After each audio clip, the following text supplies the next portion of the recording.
এরপরে প্রশ্ন হলো, সিগারেট খেলে 40 দিন নামাজ রোজা কবুল হয় না, এটা কি হাদিস দ্বারা প্রমাণিত?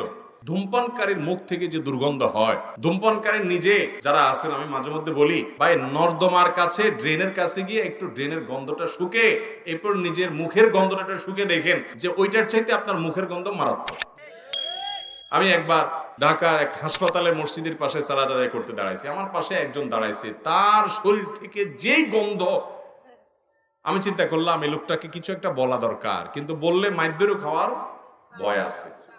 তো আমি তাড়াতাড়ি পকেট থেকে কাগজ কলম নিয়ে বের করে সুন্দর করে লিখলাম, ভাই যেই গন্ধ ভাই আজকে আমি শুকতে হলো, আমার সালাত নষ্ট হওয়ার উপক্রম। কি সালাত আদায় করছি, মনোযোগ পুরাটা আপনার দুর্গন্ধে আমার দখল করে নিয়ে গেছে। তো আল্লাহর রাস্তায় আল্লাহকে ভয় করেন, এটা আর করেন না। এটা লিখে কাগজটা আমি সাইডে রেখে, সে সালাতের মধ্যে আছে এই অবস্থা, আমি তার সামনে রেখে আইজো দৌড় কাইলো দৌড়, যে আমার দরকার হলো তার নাসিহা করা, মাইদ্যর খাওয়ার তো দরকার নেই।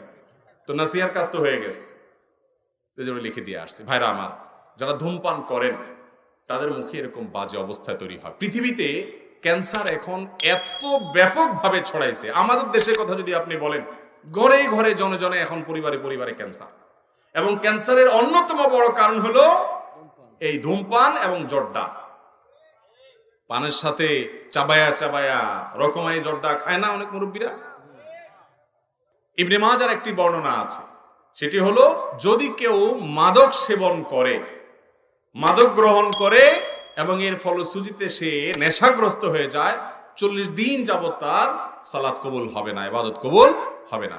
তো ধূমপানটা তো, এটা তো এর ফলে এক নম্বর কথা হলো মানুষ আসক্ত হয় না, মাতলামি করে না, মাতলামি আসে না। দ্বিতীয় কথা হলো যে ধূমপান এমনিতে নাজায়েজ এবং গুনাহের কথা, সেটা নিয়ে কোনো সন্দেহ নাই। কিন্তু এটা এরকম না যে এটাকে মাদকের মধ্যে ফেলা যায়, এবং এর কারণে আসকারা হাদিসে আসছে, শুধুমাত্র শারিবাল খামর না, মানে শারিবাল খামর বা আসকারা, পদ পান করলো এবং নেশাগ্রস্ত হয়ে গেল, তার 40 দিন ইবাদত কবুল হবে না। অতএব ধূমপানকারীর জন্য এটা প্রযোজ্য না, কিন্তু এর মানে এই না যে ধূমপান করা জায়েজ কাজ বা গুনাহ হবে না। এটাও অবশ্যই না জায়েজ এবং গুনাহের কথা, নোংরা একটা জিনিস।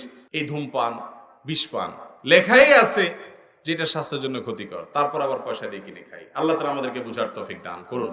এই নোংরা জিনিস খাওয়া যাবে না ভাইরা। কিন্তু 40 দিন ইবাদত কবুল হওয়া না হওয়ার যে হাদিস, সেটাই ধূমপানের ক্ষেত্রে ফিট হবে না।